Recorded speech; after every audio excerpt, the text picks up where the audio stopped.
Hey guys, welcome back to my channel. If you want to learn how to make this easy double bow using Dollar Tree ribbon, stay tuned. You're only going to need a few items to make this double bow, and they all can be purchased from the Dollar Tree. You're going to need 2 rolls of ribbon, a pair of scissors, and a pipe cleaner. I'm really liking the patterns that they had this year for ribbon at the Dollar Tree. As you can see, I picked out this beautiful glittery pumpkin ribbon and the Give Thanks ribbon with the cute little Thanksgiving sayings and fall sayings all over it. I promise you guys, this bow is super easy to make. The first step that you're going to need to do is to put one roll of ribbon on top of the other. As you can see what I'm doing here, I'm just trying to make sure that the ends are pretty even. And then I just stack one on top of the other, and then I'm going to roll the rest of it off the table so I don't have to worry about the extra ribbon in my way.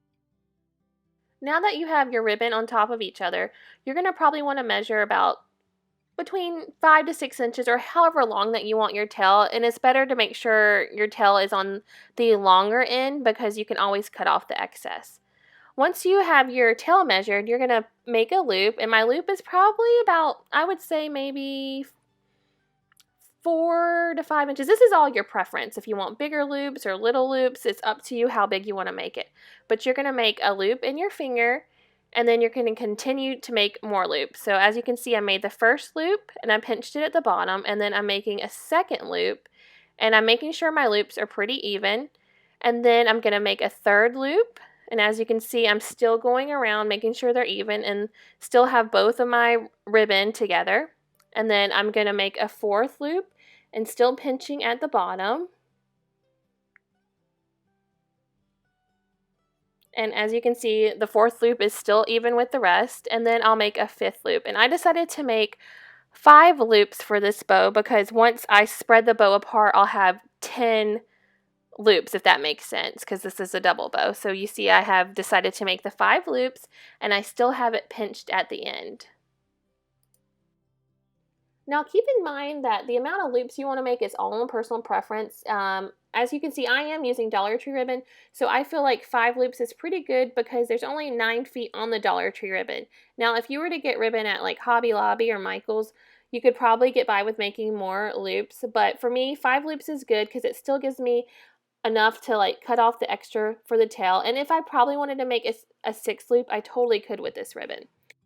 As you can see, I still have my fingers pinched at the end of the loops, and underneath my fingers is probably a 1/2 of an inch left of the loops, and you're going to want to make sure you have that excess underneath your fingers so that you can tie the pipe cleaner around the big part of your loops and your loops won't fall apart, if that makes sense. So you see I'm just pulling the pipe cleaner as tight as I can to make sure I still have that 1/2 of inch below my fingers of the excess loops, and then I'm going to twist it around a few times to make sure it's super tight and that keeps the loops and the ribbon in place.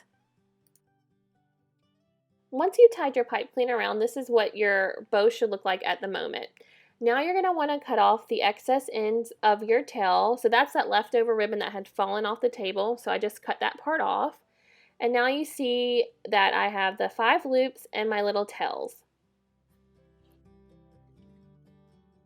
The next thing that you're going to want to do is to separate your ribbons. So you're going to pull them apart. You're going to pull one towards yourself and one away. And then you're going to do that for all 5 loops. So one towards you and one away, and continue until you have 10 loops.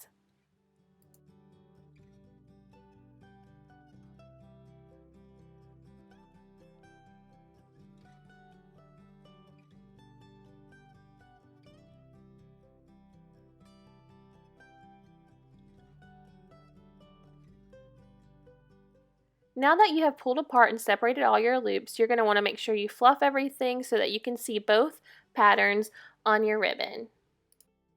Now that you have your ribbon on your bow all fluffed and separated, you're going to want to cut the tails of your bow. This is totally optional, but I feel like this adds a little extra something to your bow. So all you have to do is fold the tail in half and then cut it at a diagonal, and then it will give you a cute little triangle at the bottom. And you're going to do this for both tails of your ribbon.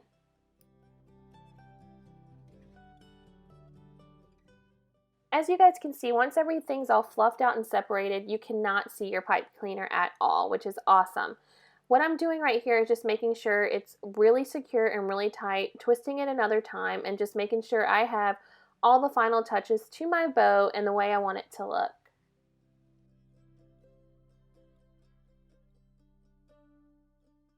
And once you're finished, this is what it should look like. It's so super cute. And what's awesome about using the pipe cleaner is that you can tie it onto anything. So you could add it onto your wreath, or you could add it onto a door, or if you have those cute little letters from Hobby Lobby, we have a big G in our front entryway. I think it would look totally cute tied onto that. So there's endless possibilities of what you can do with this ribbon. As you can see, I just threw mine on my front door just to show you what it would look like outside. And I think it's so adorable. The best thing about this project is that it only costs $3 or $4. If you guys like these kind of videos, please let me know, and don't forget to hit that like button. And I'd love for you guys to subscribe and stick around. Anyways, I hope to see you guys soon. Thanks for watching. Bye.